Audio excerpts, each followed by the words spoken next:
So I'm back. I'm here to do my reflection. It was an awesome interview with Dr. Strickland.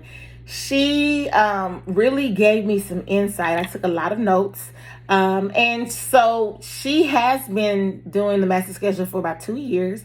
And the committee that's involved in the master scheduling are the counselors, her three counselors, and the campus principal.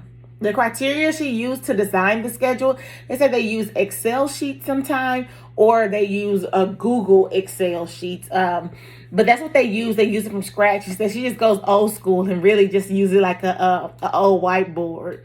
Um, she also said like how they do the math schedule definitely affects the instruction, and so they definitely have to keep in mind the students that are they have, and they work at a magnet traditional magnet middle school, so they have different extracurriculars that they do have to throw into it, and so with those thoughts they have to always have that in the forefront of their mind when they're creating the master schedule. The class sizes, I did ask, and the class size, they said they had 28 class size. They cap it at 28. They don't cap it at 20. They'll go extra over 2 or 3 students, and once they do reach the cap, they do have to. That's when she said she had to go back and redo the master schedule and add an additional class to it, because they do cap it off at 30 students. Um, the basic step-by-step process, she said, starting from scratch. They went from block to traditional this year. It's the 8-period class, and just starting from scratch. So their main important, they do their core classes first. So when we're looking at our core classes first, what do we need? How many PLCs? What are our conference periods? And where we're gonna go. So then when they do their core, then when they say they start with math first, then once they have math all the way done, now you start with ELAR, where you can't overlap with each other. So then that's how they move accordingly. The class times, I didn't get to that, but she did mention the class times that they are doing a traditional schedule. So it's an 8-period class day, and what time what time does the class start? Is at 8:30. 8:30. It could be earlier than that. Usually, like last year when they were on block schedule, I do know that they were doing Tuesdays, Thursdays, starting at different time, like his C schedule days. It's very, very confusing. Just learning from Dr. Strickland with this math schedule, it was things that I didn't even know about. She also said that they do have teacher committees on it. And so just to have the input of the teachers was very, very beneficial. Because sometimes, just to have their buy-in, everybody can know the mission. She said the master schedule should not be hitting. The focus primarily on maximizing student learning. Their focus is definitely core instruction. And so they do, because they are a magnet school, they do want to make sure that the students do have their extracurricular that they did come for the school for, but their main focus is extracurriculum.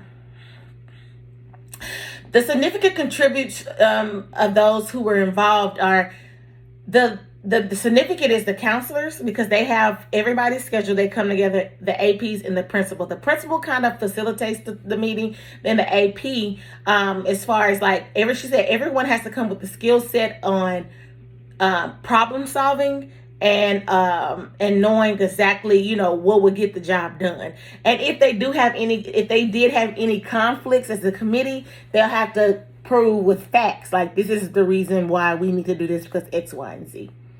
It was really, really, really good.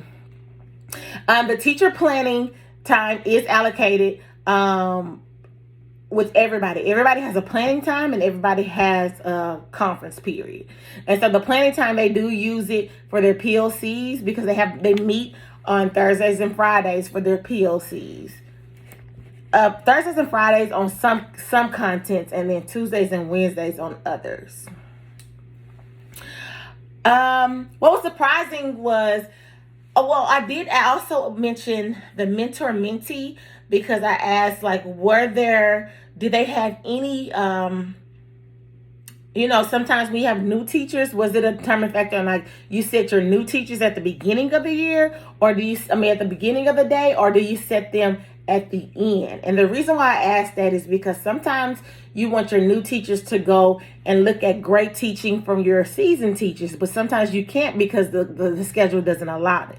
And so she really appreciates the fact that I did bring that up, because they did just create this mentor-mentee program, and they didn't have that, so she may be adding that in the master schedule. And I was excited because I kind of brought it up for her. What was surprising through this experience was the way that they keep changing. Like, it's never a final draft. You're always going to change it throughout the year. If new teachers coming in, if you might have a buck of students coming in, you're going to be always changing your master schedule. So I was thinking that it will, at one point, you'll have a final draft and it doesn't change. It does not. You have to keep revisiting the master schedule over and over and over and over. This experience for me has really transformed me to really want to be a part of master schedule.